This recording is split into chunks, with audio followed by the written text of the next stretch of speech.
Hey, you. You're finally awake. Hello everyone and welcome back to the channel. Now, I love Disney.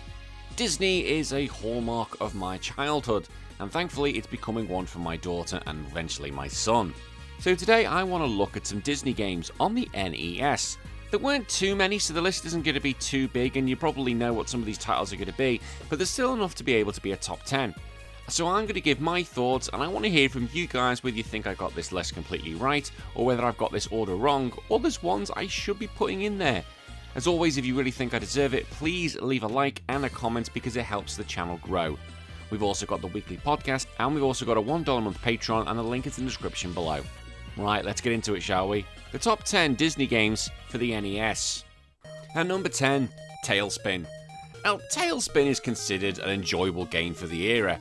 Although it didn't have the massive popularity of the other ones, let's be honest, there are much bigger titles on this list, it did have a unique gameplay. So it kind of blended side-scrolling shooter mechanics with some light flight sim elements. You control the plane, specifically you're doing Baloo, he's the main character in this, and you navigate through the various levels, you dodge enemies, you collect power-ups, and you engage in these aerial dogfights. The unique twist is that the plane actually feels quite good, and it's easy to control compared to a lot of NES shooters, and it combines flying, shooting, and collecting items in a fun way that's dynamic and fun, but makes no physical sense and is absolutely impossible considering what he's doing.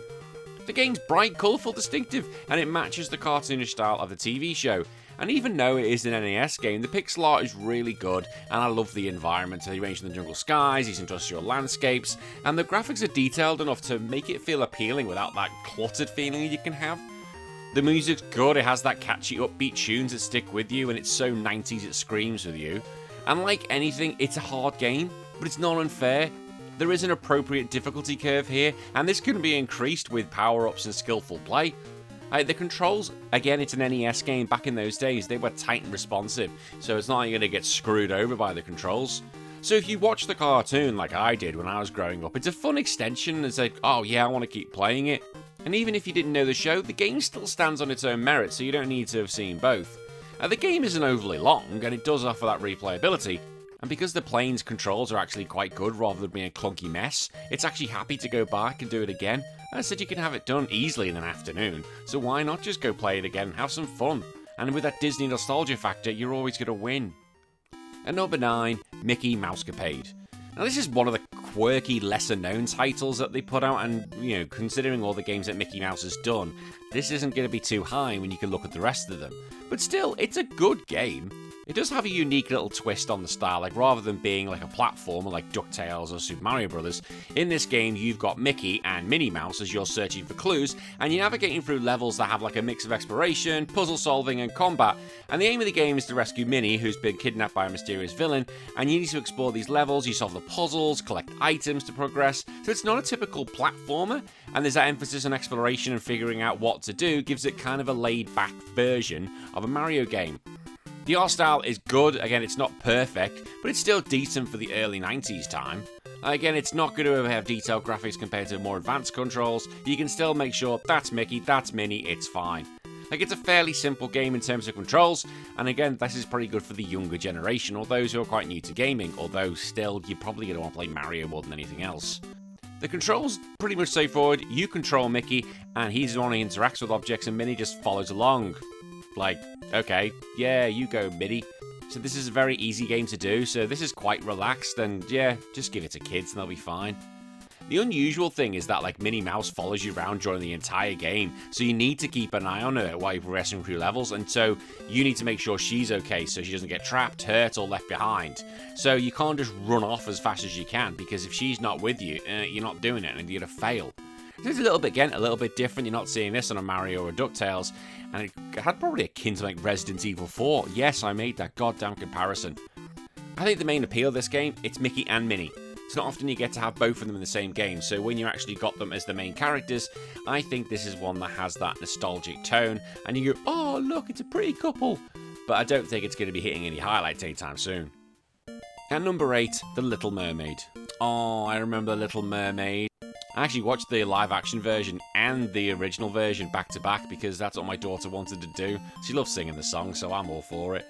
This was an absolute powerhouse back in the day because it was made by Capcom. Well, Capcom were involved in a lot of these games. But this was just a fun little game. Again, it wasn't trying to offend anyone. It's a little mermaid. It's, it's Ariel. She just wants to have fun.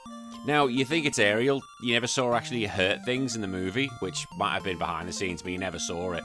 But in this game, rather than just swimming around and avoiding enemies, what you do is that she captures them in a bubble, and then you can throw them as weapons or use them to hit enemies, break barriers, or activate switches. So there's a little bit of puzzle solving, but that action is in there, and it's not overly offensive, and throwing them in as a bubble is quite, quite universal. I was going to say PG, but you guys in America won't know what U stands for. We have U.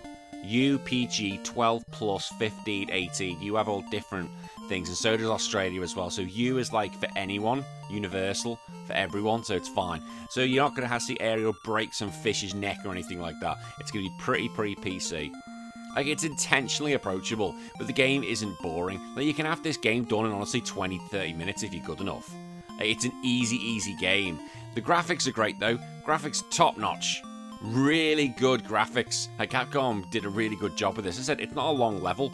Like, each level can be done in a few minutes, and you'll be coming back to it again and again and again. Music is good, although not as good as the DuckTales soundtrack. We can still go about that. It has that Disney-style versions, but again, nothing to write home about. The levels are quite good as well. You've got the sunken ships, the underwater volcano areas, ice caverns, and then that final showdown with Ursula. This time you're not going to try and be spiking her in the face, which is what I would have done. Hey, Daddy, give me that trident. Doosh, get her in there.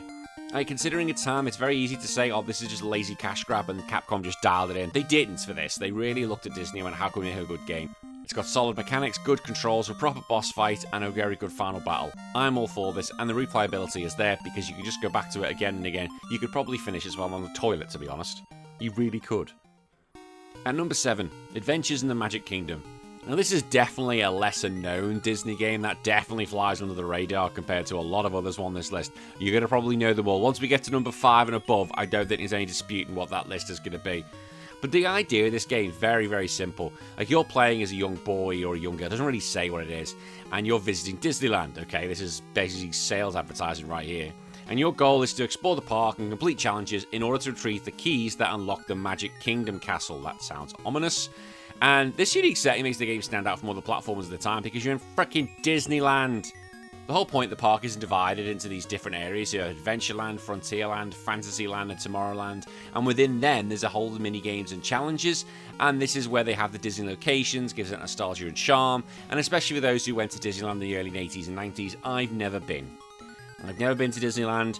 I hope one day I'll be able to go and take my daughter and son.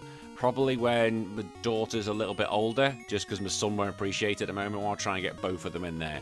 So because you've got different mini-games, there's different styles. You have like side-scrolling action platformers, a shooting gallery, puzzle-orientated challenges, racing sections, all different forms. So it's a bit of a mishmash. It's like the original Mario Party without the board elements. Yeah, see, I compared it to Mario Party.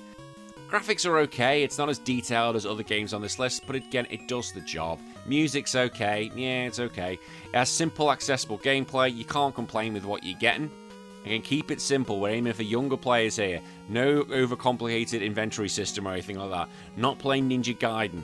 It's not too bad, okay? Kids are going to love it. You'll be fine. And as I said, if you've been to Disneyland, you're going to absolutely love this and just go, I went there. Well, I didn't.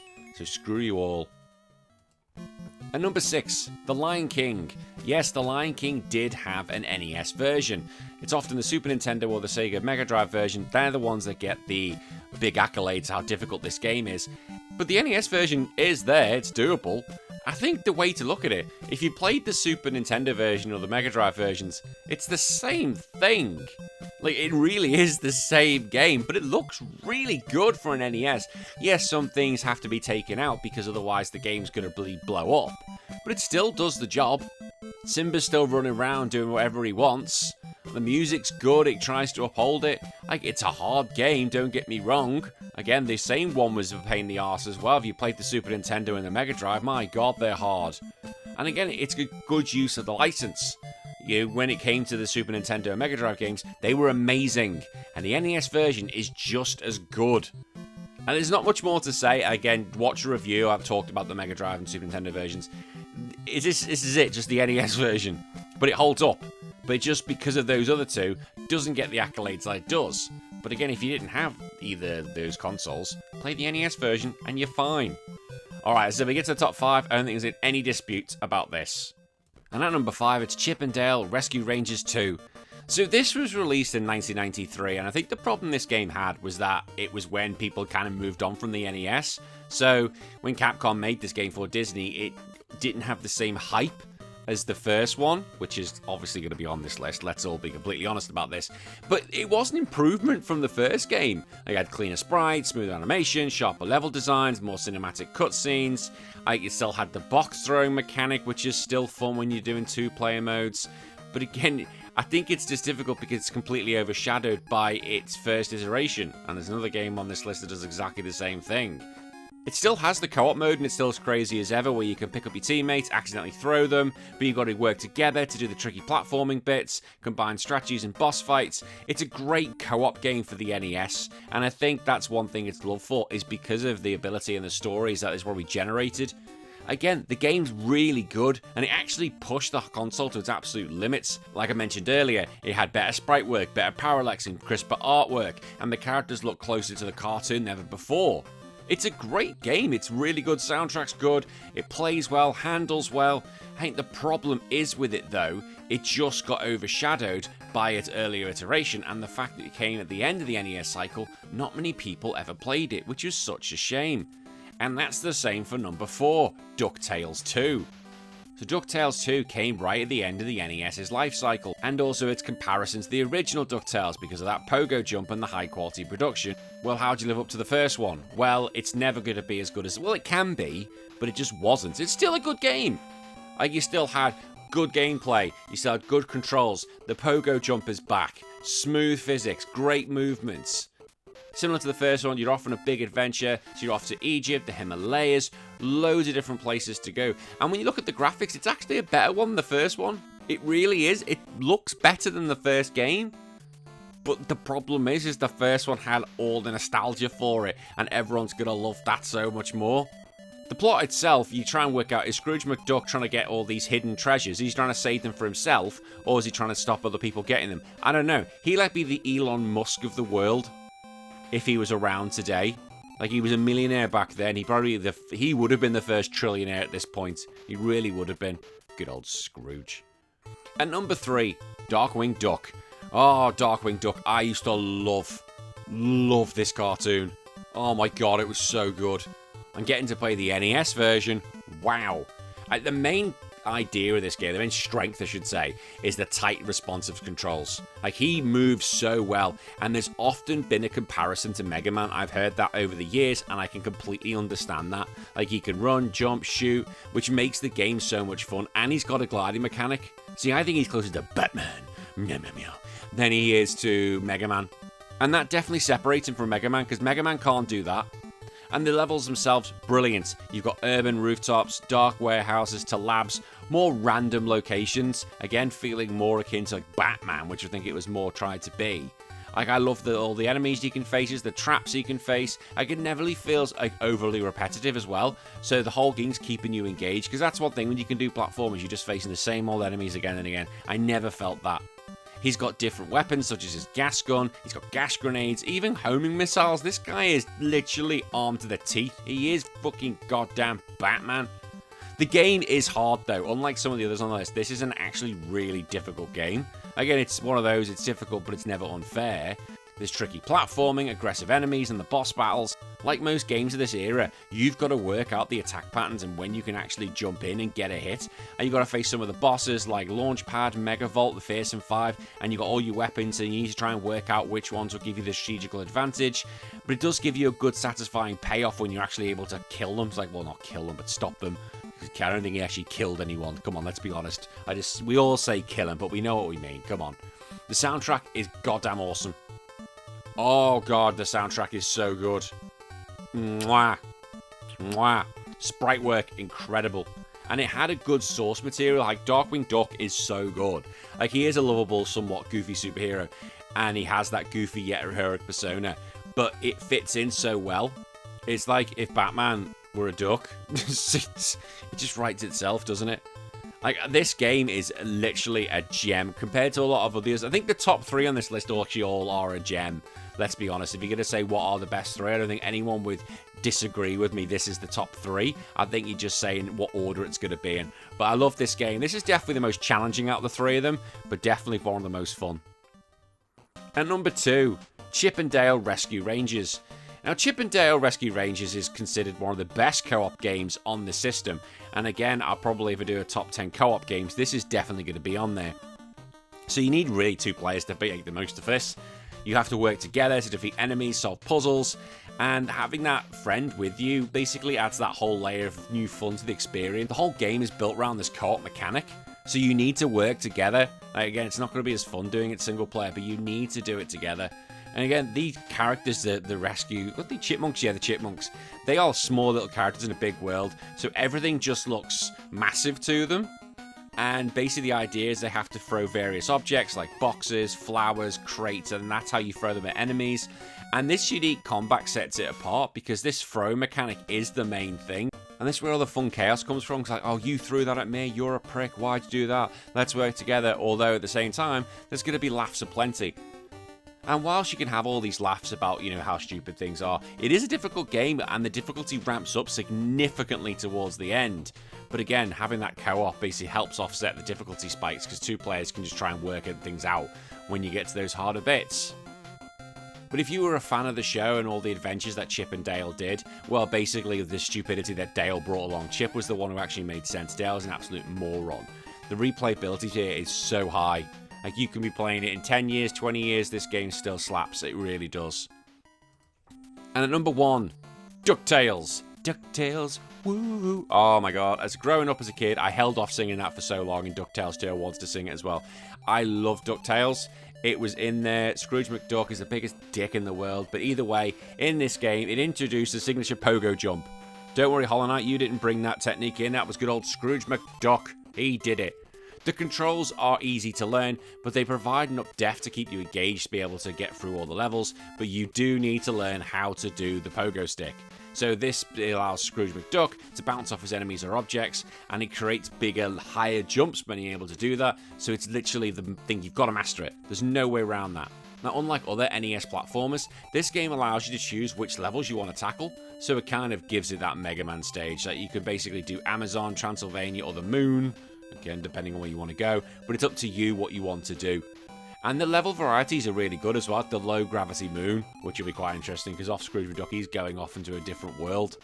The music is awesome, like awesome. The animation, it fits. Obviously, it's not the best on the system, but I think it's still really good. DuckTales 2 obviously had better work, but it's still good. The game is challenging, like others on this list. It's NES, it's still Disney, it's still Capcom. They're hard. Like I told you, these last few games are difficult. These aren't for kids. Well, they were meant to be for kids. But they are hard as balls. But the whole point of these games is that they want you to basically struggle so you can keep playing them or rent them again and again and again. Like, I love playing DuckTales. I just love the fact I can bounce around so much. I am looking forward to doing it on the podcast one day. We just haven't got round to it. But my god, what a game this was on the NES. Again, Disney could have just cashed all this in, but they didn't. Like, this game has a fantastic legacy. It's up there with some of the games like Mega Man and Castlevania because of how good the controls are, how good the level structure and the design is. Like, it's an absolute standout game, and that goddamn pogo stick is just so much goddamn fun. My god, I love Scrooge McDuck. And that's it. My opinion on the top 10 Disney games for the NES. As always, do you think I got it right? Let me know in the comments below. And if you really think I've deserved it after watching it so far, please leave a like and subscribe for more content. I'll see you again for another video soon. My name's been Danny. Take care of yourself. Follow your dreams.